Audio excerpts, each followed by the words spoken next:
night I fled my home. I was 15 when my stepmother stormed into my room at 2 a.m. screaming that her diamond earrings had vanished. She ripped open my drawers and threw my clothes everywhere in a frenzy. My dad arrived, saw the chaos, and instantly took her side. They never asked me anything. She grabbed my phone and smashed it against the wall. The screen shattered. My dad dragged me out of bed and took me to the kitchen where she was already on the phone calling military schools. I heard her say I was a troublesome thief and that they had to get me out of the house right away. I ran upstairs and started packing clothes into my backpack. She chased me shouting that this was giving her the reason. My dad stood in the doorway and said he wouldn't let me go anywhere until the school bus arrived in the morning. That's when I remembered the $800 of my birthday hidden inside an old stuffed toy. I opened it, took the money, and told them everything I thought about them.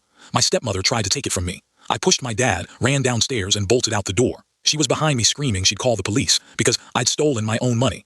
I heard them start the car. The lights followed me as I crossed gardens and leaped over fences. The Rodriguez lady's dog started barking and woke up half the neighborhood. I reached the main avenue and waved at a taxi. The driver looked at me weird.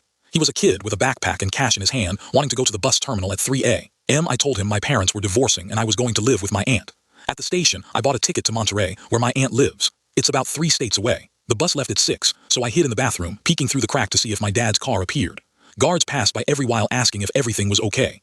When the bus finally arrived, I was the first to board. About halfway through the ride, the woman sitting next to me showed me a news article on her phone about a missing teenager. It was me, with a school photo and everything. The headline read, "Family fears he's been kidnapped." I pulled my hoodie over my head and pretended to sleep, while she read the article aloud to other passengers. Everyone talked about how sad my poor parents must be. 12 hours later, I was at my aunt's house, knocking on the door. No one answered. I sat waiting and pulled out the extra key she'd shown me years ago, hidden under a fake stone. The neighbors across the street didn't take their eyes off me. About 20 minutes later, a patrol car arrived. The neighbors had thought I was a thief. The officer approached and asked for my name and ID.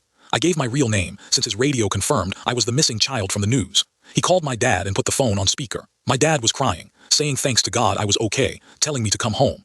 But in the background, I heard my stepmother screaming that everything was my act, that I was manipulating everyone, and that they should arrest me for stealing my money and running away. The officer's face changed when he heard her. Just then my aunt arrived in her car.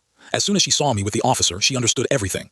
She got out, hugged me tightly, and told the officer she'd been documenting her stepmother's abuse for 2 years, waiting for exactly this moment. She pulled out her phone and showed him a bunch of message captures where her stepmother mocked how she made my life impossible. The officer took copies of everything and said he'd file a report for child services. In less than an hour, my aunt started the urgent custody procedures. 6 months later, I was living with her forever.